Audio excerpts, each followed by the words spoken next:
wabarakatuh. Selamat malam, salam sejahtera bagi kita semua. Pemirsa, sahabat-sahabat IG dimanapun Anda berada, wabil khusus untuk sahabat Nikita Mirzani dimanapun kalian berada. Pertama-tama ingin saya sampaikan permohonan doa dari sahabat-sahabat Niki semua, dari saudara-saudara Niki semua. Niki memohon untuk didoakan yang terbaik ya dari persoalan kasus yang menjerat seorang Nikita Mirzani.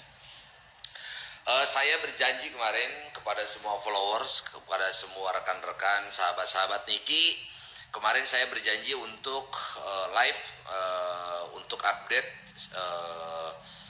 kondisi NM ya. Jadi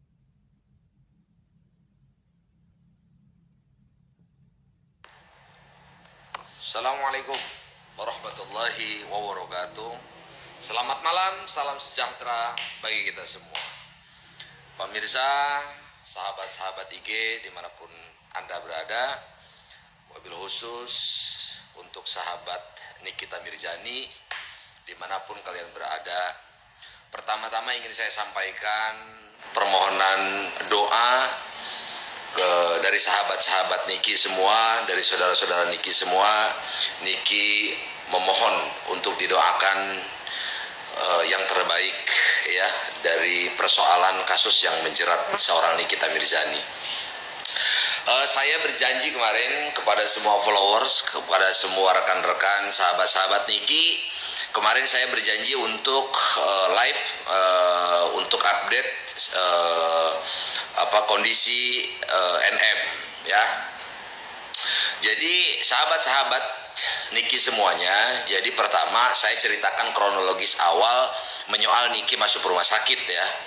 Jadi pertama saya mendapatkan informasi dari pegawai rutan ya, dari rutan bahwa Niki mengalami cedera atau sakit gitu ya. Sakit ya di punggung ya, sakit di punggung ya, kurang lebihnya yaitu saraf terjepit ya. Jadi saraf terjepit ya, wajar lah menurut saya karena memang posisi tidurnya mungkin yang memang tidak nyaman atau bagaimana, saya juga tidak tahu. Dan sempat juga kemarin kita lihat hasil ronsennya itu tulangnya memang bengkok. Niki itu memang ada tulang punggungnya itu bengkok. Makanya kalau kita lihat kalau sedang berjalan, Niki itu agak sedikit miring gitu kan, agak sedikit miring karena ternyata memang tulang punggung belakangnya itu tidak lurus gitu, agak bengkok sedikit gitu hasil ronsennya itu. Kesimpulannya adalah memang Niki dalam keadaan kurang sehat. Intinya itu ada kurang sehat. Yang perlu dilakukan adalah saat ini adalah terapi. Jadi saya sih berharap kepada aparat penegak hukum, kepada jaksa maupun pengadilan, hakim untuk bisa memberikan kelonggaran ya untuk saudari saya Niki untuk bisa beraktivitas, melakukan upaya perobatan ya, upaya terapi ya, untuk terapi yang tulang punggung belakang dan urat kejepit tadi gitu. Saya berharap betul kepada aparat penegak hukum sekali lagi memberikan kelonggaran ya untuk saudari saya Nikita Mirzani untuk melakukan perawatan ya, atau upaya medis lainnya lah ya, yang sekiranya bisa segera menyembuhkan, menyehatkan kembali seorang Nikita Mirzani.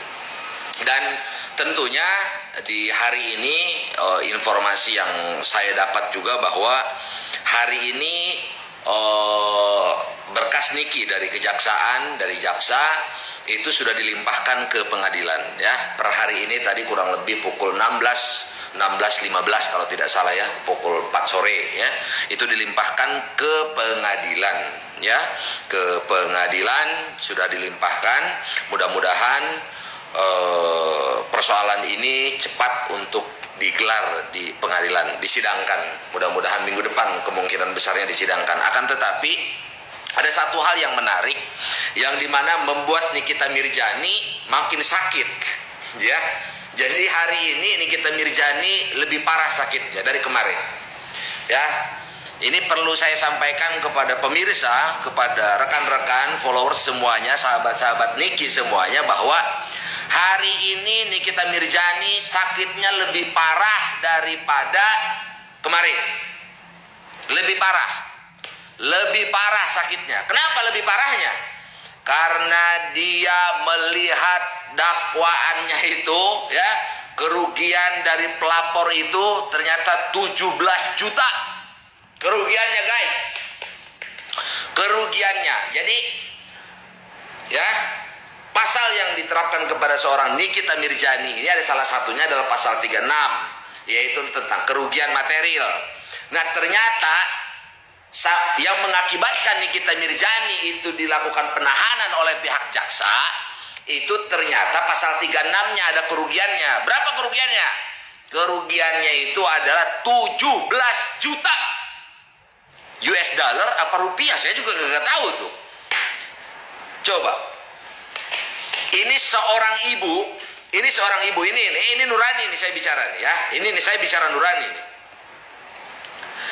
Kerugian 17 juta, ya, sampai hati kau tahan seorang Nikita Mirzani. Seorang ibu, ya, dari anak 3, ya, yang masih kecil,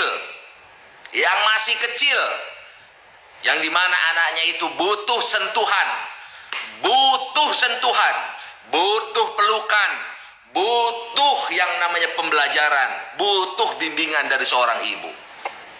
Anak itu lebih membutuhkan pelukan, ya, lebih membutuhkan perhatian daripada seorang ibu ketimbang bapaknya. Ini luar biasa. Ini luar biasa, guys. Jadi saya minta dan berharap kepada seluruh, ya, rekan-rekan, sahabat-sahabat Niki untuk memberikan doa yang terbaik. Kita doakan semoga Allah Subhanahu wa taala, Tuhan yang Maha Esa, memberikan ampunan kepada orang-orang yang telah zalim terhadap Nikita Mirzani. Zalimin bidzalimin. Semoga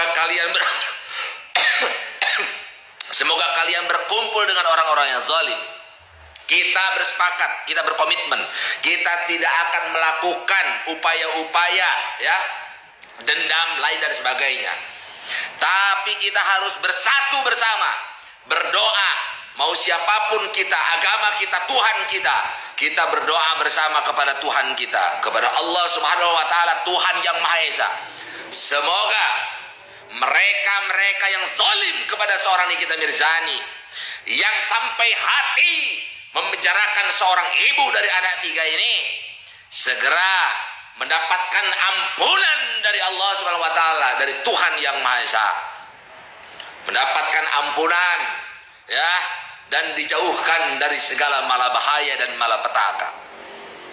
Ya, kita doakan bersama, tetap kita doakan yang terbaik untuk para penegak hukum yang telah memberikan hukuman penjara kepada seorang Nikita Mirzani, guys.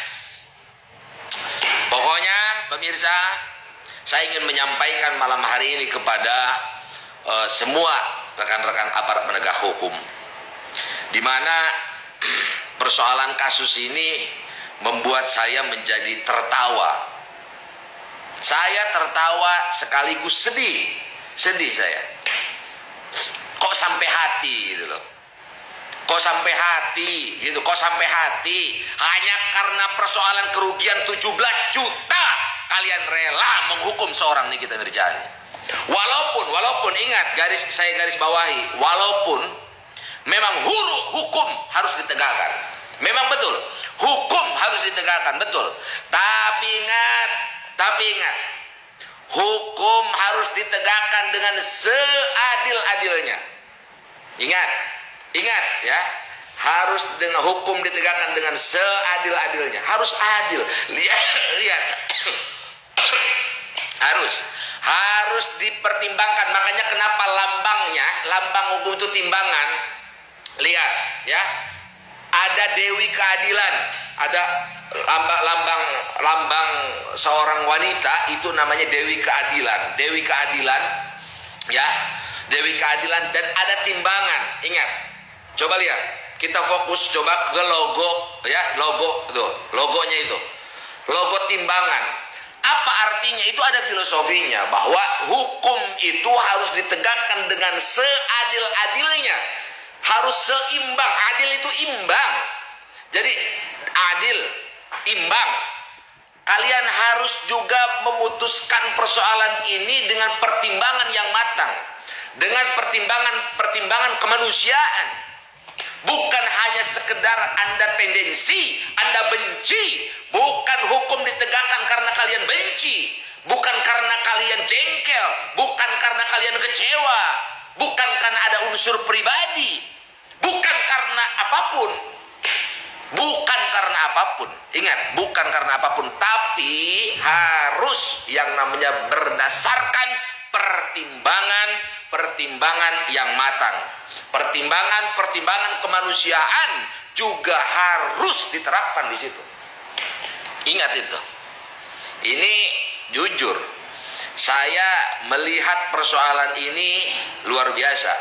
Kalau saya harus berbicara jujur, bapak-bapak ya, pemirsa, banyak kasus yang sudah kita laporkan, yang sudah saya laporkan bersama rekan-rekan yang lainnya. Ini kerugiannya justru ratusan juta, miliaran kerugiannya. Ada kerugian negara yang miliaran, ada kerugian masyarakat kecil yang gajinya dipangkas, gajinya dipotong. Kita sudah laporkan, tapi dibiarkan kasus itu. Itu jelas kerugian rakyat kecil, gaji seorang rakyat kecil. Itu jelas, ya. Saya sudah laporkan, tapi dibiarkan.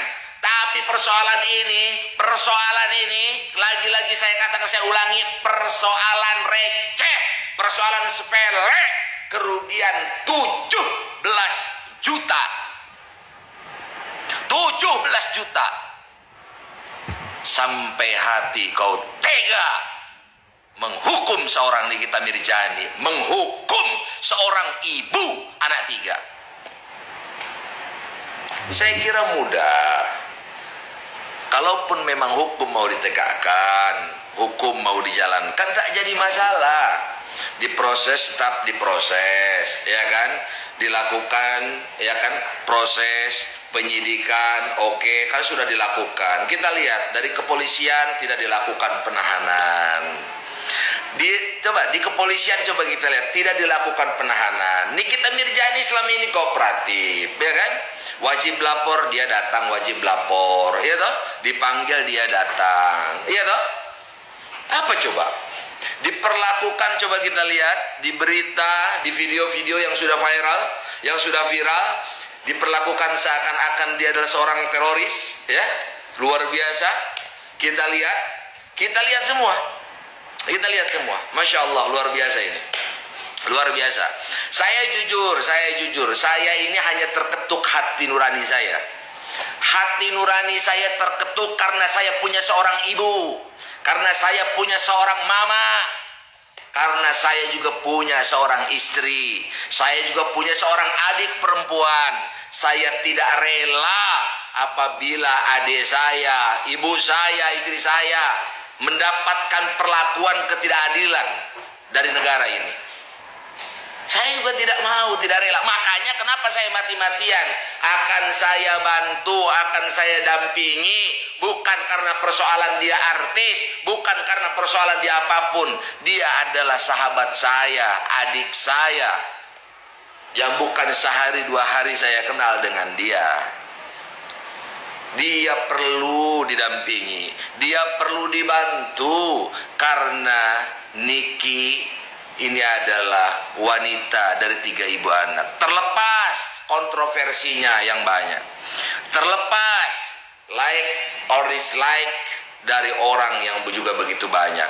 Tidak sedikit yang menghujat saya, yang tidak sedikit yang mencaci maki saya. Saya ndak open, saya ndak peduli kalian mau caci maki saya, tidak jadi masalah. Ini bicara tentang kemanusiaan. Kalau you merasa manusia, maka you harus berperilaku seperti manusia. Anda harus mampu memanusiakan manusia. Makanya ingat, coba, maka ingat, kalau orang dia mengaku manusia tapi dia berperilaku binatang, maka dia tidak layak dianggap sebagai manusia. Ya, ingat itu. Ya, dulu, kopi dulu guys. Kita lanjut lagi nanti sebentar. Jadi Niki sekarang makin sakit parah. Nikita Mirzani semakin parah sakitnya guys. Kenapa? Karena dia melihat dakwaannya, dia ditahan karena persoalan kerugiannya. Reasonnya, alasannya itu karena pelapor mengalami kerugian. Ya, itu makanya diterapkan pasal 36 ya, bukan hanya sekedar pasal 27 ayat 3. Ya kan, tapi ada pasal 36 ada tentang kerugian materialnya, dan ternyata dia langsung drop, dia langsung sakit sambil menangis melihat kerugiannya. Kalau memang kerugiannya itu 17 juta, ya tinggal bilang gitu loh. Ya, tinggal bilang kalau ada kerugian. Kalau tambah 17 triliun gitu, ya 17 miliar lah gitu loh, atau 17 US dollar gitu kerugiannya. Oke, silakan, nggak jadi masalah, silakan. You mau tangkap juga, lu tahan juga, sono sekalian. Mau di mana? Di apa tuh? Apa tuh namanya? Aduh, kacau kan. Lupa gua, kacau. Ya, Nusa Kambangan. Jadi hemat saya begini kepada para penegak hukum. Hal-hal kasus seperti ini ya dipertimbangkan gitu loh. Dipertimbangkan. Makanya kan itu coba timbangan, lambang timbangan itu apa sih? Untuk mempertimbangkan, ditimbangkan. Coba hukum ditegakkan dengan seadil-adilnya. Ya, dengan seimbang-imbangnya. Gitu kan? Gitu loh. Dan dengan pertimbangan yang matang.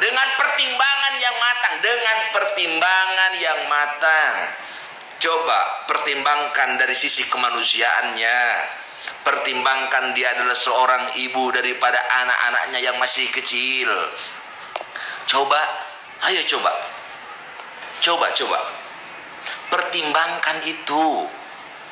Kita bicara tentang, oke, saya sepakat hukum harus ditegakkan. Oke, saya sepakat, setuju. Dan hukum tidak boleh tumpul ke atas, tajam ke bawah. Ya, hukum memang harus ya berlaku untuk seluruh negara, seluruh rakyat negara Kesatuan Republik Indonesia. Setuju, sepakat. Tapi tolong dengan sangat, tolong ya, kita bicara tentang sisi kemanusiaannya, tolong. Kalau bicara hukum ya tetap diproses, ya kan. Hukuman itu kan ada 3, ada hukuman rutan, ya kan, ada hukuman kota, tahanan itu ada 3. Ada tahanan rutan, ada tahanan kota, ada tahanan rumah. Kan sama aja. Dari 3 ini, ya tolong. Apalagi Niki dalam keadaan kurang fit, kurang baik, kurang sehat. Dia dalam keadaan sakit. Ya toh? Tolong dipertimbangkan oleh jaksa maupun hakim. Dipertimbangkan ya. Beliau dalam keadaan sakit. Mudah-mudahan bisa dirumahkan, jadi tahanan rumah atau tahanan kota, tidak jadi masalah. Saya sanggup, kalau di Banten saya sanggup menyediakan rumah saya tidak jadi masalah dipakai untuk dia jadi tahanan kota. Mau jadi tahanan rumah pun bisa, silahkan gunakan rumah saya, tidak jadi masalah. Iya toh? Gitu loh, saya siap dan menjamin bahwa tidak akan kabur. Tidak mungkin seorang Nikita Mirzani akan kabur, tidak mungkin, mustahil itu, mustahil itu. Ya, Niki sih oke, dia fine-fine aja jalanin. Ya kan, dia memang wanita tangguh. Saya kira, saya lihat dia wanita, memang wanita tangguh. Dia benar-benar apa ya, Iron Woman banget lah. Pokoknya dia wanita tangguh. Dia luar biasa. Dia mudah berbaur, mudah bergaul, mudah beradaptasi, ya kan? Dan mampu untuk membangun komunikasi dengan rekan-rekanan tahanan lainnya. Dan luar biasa. Dan saya membuat sebuah kesimpulan juga bahwa ini menjadi catatan sejarah. Ya, ini musibah buat seorang Nikita Mirzani, tapi berkah untuk 600 tahanan yang ada di rutan Serang. Coba bayangin, keberkahan terjadi. Walaupun itu musibah untuk seorang Nikita Mirzani, tapi banyak mendapatkan keberkahan dari keberadaan seorang Nikita Mirzani di rutan. Dia berikan makanan untuk orang banyak. Dia belikan makanan luar biasa. Dia makan tidak mau sendiri. Dia kalau makan pengen bersama-sama, pengen bareng-bareng. Luar biasa. Yang lain semuanya makan. Pokoknya harus. Dia ketika dia makan, yang lain juga harus makan. Dia makan enak, yang lain juga harus makan enak. Ini yang luar biasa. Langka manusia kayak begini. Jadi kalau ada istilah begini, ada istilah yang namanya zaman katanya. Ini zamannya zaman entertain, zaman orang pinter bikin bungkusan. Ini sebaliknya kalau Niki nih, luar biasa. Banyak minyak babi mereknya Cap Onta, labelnya halal. Banyak minyak, saya ulangi, ini zamannya zaman edan, zaman pinter orang manusia bikin bungkusan. Banyak minyak babi mereknya Cap Onta, ya kan? Labelnya halal, ya kan? Minyaknya minyak babi tapi labelnya halal, ya kan? Capnya Cap Onta. Itu adalah sebuah peribahasa. Nah, peribahasa itu coba diartikan sendiri. Kalau Niki luarnya, kalau Niki dibanding labelnya haram, luarnya haram, ya, haram. Labelnya haram kalau seorang Nikita Mirzani, labelnya haram. Tapi dalamannya Masya Allah, jiwa sosialnya tinggi, jiwa kemanusiaannya tinggi, kepeduliannya terhadap lingkungan luar biasa. Saya melihat langsung, dan pegawai-pegawai rutan juga melihat secara langsung. Bukan tipu-tipu. Bukan hanya sekedar di depan TV, di depan kontennya di YouTube, di depan kamera. Dia berpura-pura baik kepada orang, tidak. Real. Seorang Nikita Mirzani adalah orang yang peduli terhadap sesama. Luar biasa. Top. Makanya sekali lagi saya sampaikan kepada para penegak hukum, saya atas nama Aji, ya, sebagai sahabat sekaligus kakak angkatnya seorang Nikita Mirzani, saya memohon sekali untuk mempertimbangkan sekali lagi, ya, langkah-langkah hukum yang ditempuh, ya, oleh rekan-rekan aparat penegak hukum, untuk sekali lagi mempertimbangkan untuk bisa memberikan kemudahan, kelonggaran untuk seorang Nikita Mirzani menjalani perawatan, ya, menjalani terapi, ya, atas kesakitannya. Karena memang saya melihat sakitnya cukup luar biasa, lumayan. Itu saya pernah merasakan bagaimana kalau urat kejepit itu luar biasa sakitnya, sama tulang punggung bengkok itu, aduh, miring susah, begini susah, gitu, ini susah, serba salah dan serba susah.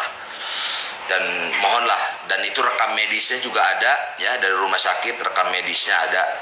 Mudah-mudahan nanti ada Dewi Fortuna, ya, ada malaikat tak bersayap yang tergugah hatinya, terketuk hatinya untuk bisa mempertimbangkan keputusannya untuk menahan seorang Nikita Mirzani.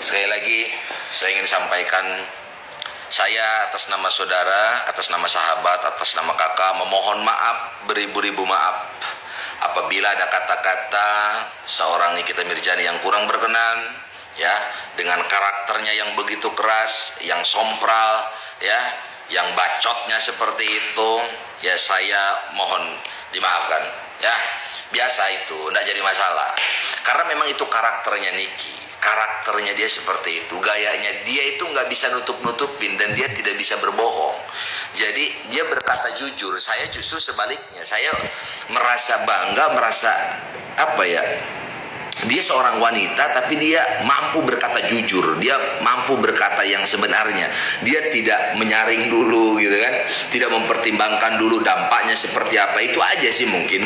Jadi kalau kebenarannya mah sudah betul ya apa yang dia sampaikan, apapun itu selalu bahwa ya hal-hal yang kurang ngena